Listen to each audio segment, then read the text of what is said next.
बिस्मिल्लाहिर्रहमानिर्रहीम। बेसन किचन में मौजूद एक ऐसा अज्जा है जो कि ज़माने कदीम से खूबसूरती में इजाफे के लिए और गज़ा के तौर पर इस्तेमाल किया जाता है। बेसन चने से बनता है और चने गज़ाइयत से भरपूर होते हैं। मेरा नाम डॉक्टर सहरिश चौधरी है और मैं माहिर गज़ाइयात, क्लिनिकल डाइटिशियन और न्यूट्रिशनिस्ट हूँ। आप लोग देख रहे हैं सेहत जिंदगी। आज की इस वीडियो में मैं आप लोगों के साथ बेसन के करिश्माती फवायद जो है वो शेयर करूंगी, जो कि आप लोग इससे पहले नहीं जानते होंगे। आज मैं आप लोगों को बताऊंगी कि बेसन खाने से हमारे जिस्म पे क्या तब्दीलियां आती हैं, हम लोग बेसन की रोटी घर पर कैसे बना सकते हैं और बेसन हमारी स्किन को कैसे चमकदार बनाता है और चमकदार बनाने के लिए अपनी स्किन को हम बेसन कैसे इस्तेमाल कर सकते हैं। रोजाना बेसन के इस्तेमाल से जिस्म में हैरत अंगेज तब्दीलियां सामने आती हैं।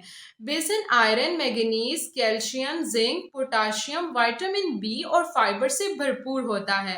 अगर ग़िज़ाइयत और अफादियत में बेसन और गंदम के आटे का मुकाबला किया जाए तो इन दोनों का आपस में दूर दूर तक कोई मुकाबला नहीं। गंदम के आटे के साथ साथ बेसन का आटा इस्तेमाल करने से सेहत पे हैरत अंगेज फवायद सामने आते हैं। मोटापे से लेकर शुगर तक बेसन का आटा किसी नेमत से कम नहीं है।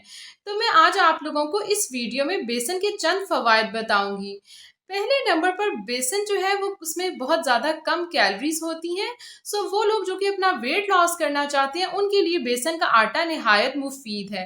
वो गंदम के आटे की जगह बेसन के आटे का इस्तेमाल करें। दूसरे नंबर पर बेसन के आटा जो है वो आयरन से भरपूर है।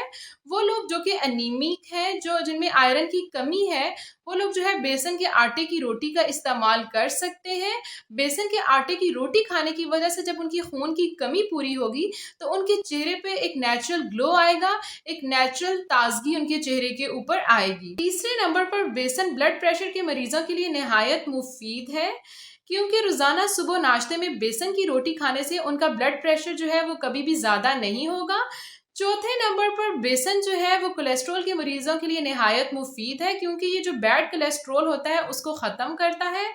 पांचवें नंबर पर वो लोग जो कि थके थके महसूस करते हैं, जिनको हर वक्त थकावट महसूस रहती है, वो लोग जो है वो बेसन खाएंगे तो वो तवाना जो है बेसन उनको तवानाई देगा।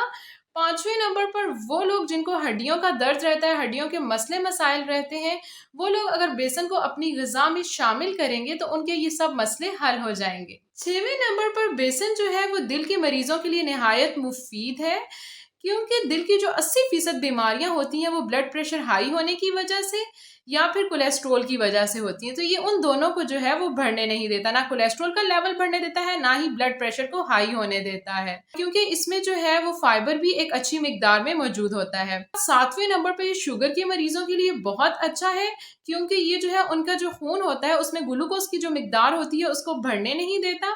और इसमें जो है दूसरे नंबर पर इसमें बैलेंस अमाउंट में विटामिन और मिनरल्स प्रेजेंट होते हैं। जब शुगर के मरीज इसको अपनी ग़िज़ा में शामिल करते हैं तो उनको तवानाई भी मिलती है और उनका जो शुगर लेवल होता है वो भी इंक्रीज नहीं होता, मतलब जो उनके खून में जो शुगर की मिकदार होती है वो मतवाजन रहती है। 10वें नंबर पर वो लोग जिनको हड्डियों के मसाइल हैं, जिनकी हड्डियां कमज़ोर हैं या दांत कमज़ोर हैं, वो लोग जो है वो बेसन का इस्तेमाल कर सकते हैं, क्योंकि बेसन में जो है वो कैल्शियम एक अच्छी मिकदार में मौजूद है। 11वें नंबर पर वो लोग जिनके जो है वो चेहरे पर दाने हैं या दाग हैं, वो लोग जो है वो बेसन को जो है उसमें पानी में मिलाकर अपने चेहरे जो है वो बेसन से धो सकते हैं। 12वें नंबर पर वो लोग जिनके चेहरे पे जो है वो सनबर्न है या धूप में जाने की वजह से चेहरा जो है वो झुलस चुका है, झुर्रियाँ आ चुकी हैं, वो लोग जो है चेहरे के ऊपर जो है वो बेसन के अंदर जो है वो एलोवेरा जेल और दही मिलाकर चेहरे पर 10 मिनट के लिए लेप दें और उसके बाद जो है वो ठंडे जो पानी के साथ चेहरा धो लें, तो उनके लिए जो है वो बेसन निहायत मुफीद है। अब आप लोग बेसन की रोटी घर पर कैसे बना सकते हैं। आप लोगों ने छोटे है एक प्याली लेनी है, उसके अंदर थोड़ा सा धनिया लेना है, सब्ज़ मिर्चें लेनी है, उसके बाद प्याज काटना है, ज़ीरा डालना है, नमक मिर्च डालना है और जो है वो बेसन का आटा डालना है और उसके अंदर अच्छे तरीके से उसको मिक्स करके गूंद के जो है वो आप लोगों ने 1 गिलास पानी से आप लोगों ने उसे अच्छे तरीके से गूंद के जो है वो रख देना है। उसके ऊपर थोड़ी देर के लिए कपड़ा आधे घंटे के लिए ढक के रख देना है। उसके बाद जो है वो आप लोगों ने दोबारा उसको एक दफ़ा गूंदना है और उसके बाद आप लोग जो है उसकी रोटियां बनाकर खा सकते हैं। उम्मीद है कि आप लोगों को मेरी ये आज की वीडियो पसंद आई होगी। अगर आप लोग मेरी मज़ीद वीडियोज़ देखना चाहते हैं तो आप लोग मेरे यूट्यूब चैनल दी फूड मैडिक पे जाकर देख सकते हैं। मैं उसका लिंक जो है वो डिस्क्रिप्शन बॉक्स में डाल दूँगी।